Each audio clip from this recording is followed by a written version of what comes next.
नरमुंड वाली चुड़ैल। राजकोट में एक एटीएम सर्विस कंपनी में काम करने वाले जितेंद्र परमार एक मध्यम वर्ग के प्रामाणिक इंसान हैं। उनकी शादी को करीब 4 साल हो चुके हैं। उन्हें एक बेटा भी है। वैसे तो जितेंद्र पाठ पूजा में कम ही मानते हैं, पर रास्ते में मंदिर या मस्जिद आ जाए तो सिर झुका भी लेते हैं। जितेंद्र की नौकरी का समय तो दिन में 8.5 घंटे होता है, पर एटीएम मशीन का फॉल्ट आने पर उन्हें रात के किसी भी वक्त सर्विस देने जाना पड़ता है। अपने इसी काम के चलते वो एक रात अपनी बाइक पर जा रहे थे। उन्हें शहर से थोड़ी दूर बसे एक रिहायशी इलाके के पास में एटीएम फॉल्ट ठीक करने जाना था।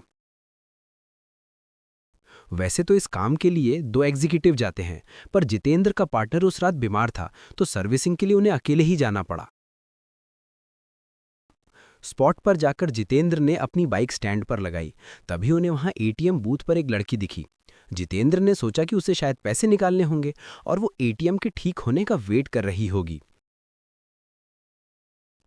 फॉल्ट ठीक करने के लिए जैसे ही जितेंद्र एटीएम बूथ के अंदर आए, तो वो लड़की भी अंदर आने लगी। सिक्योरिटी गार्ड ने उन्हें बाहर रुकने के लिए कहा। अब जितेंद्र अपना काम कर रहे थे, तभी अचानक उसकी नज़र एटीएम बूथ के बाहर गई। वहां उन्होंने जो देखा, उसे देखकर उसके पसीने छूट गए। बाहर खड़ी लड़की एटीएम गार्ड की मुंडी अपने हाथ में लिए खड़ी थी और वो जितेंद्र की ओर घूर कर देख रही थी। ये सब देखकर जितेंद्र का दिल बेतहाशा तेजी से धड़कने लगा। उन्होंने वहां से नजर हटा ली और सोचा कि ये उनका भ्रम होगा।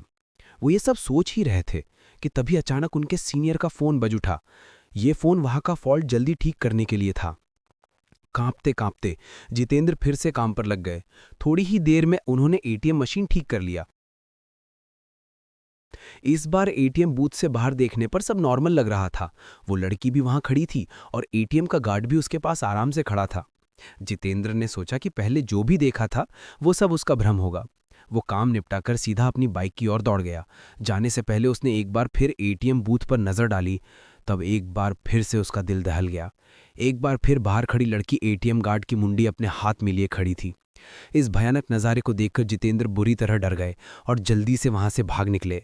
राजकोट वापस लौटते वक्त भी उन्हें बार बार ये भास हो रहा था कि उनकी बाइक के साथ कोई परछाई चल रही है।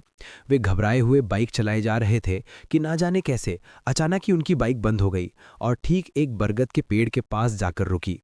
जितेंद्र जी को यकीन नहीं हो रहा था कि उनके साथ ये सब सचमुच हो रहा है। उन्होंने नज़र उठाई तो बरगद की शाखा से झूलती एक आकृति नजर आई। उसके हाथ में एक नर मुंड था और वो अजीब घरघराहट भरी आवाज में कुछ बोल रही थी। जितेंद्र जी ये सब देखकर वहीं जड़ हो गए। न उनकी चीख निकली, न उनके अंदर हिलने की ताकत बची। चुड़ैल पेड़ से उतरी। उसके उल्टे पांव देखकर जितेंद्र जी के पसीने छूट गए। उन्होंने आंखें मूंद लीं और भगवान को याद करने लगे। चुड़ैल उनके बगल में आकर बैठ गई और उनका सर सहलाने लगी। इसके बाद जितेंद्र जी को कुछ याद नहीं कि उनके साथ क्या हुआ। जब होश आया तो वे एक हॉस्पिटल में थे। सुबह कुछ स्थानीय लोगों ने उन्हें बेहोश पड़ा देखकर हॉस्पिटल पहुंचा दिया था। इस घटना के महीनों बाद तक जितेंद्र बेसुध रहे और काफी पूजा पाठ के बाद ही उनकी हालत फिर से सामान्य हो पाई। अब वे राजकोट छोड़ चुके हैं और एक सामान्य जीवन जी रहे हैं।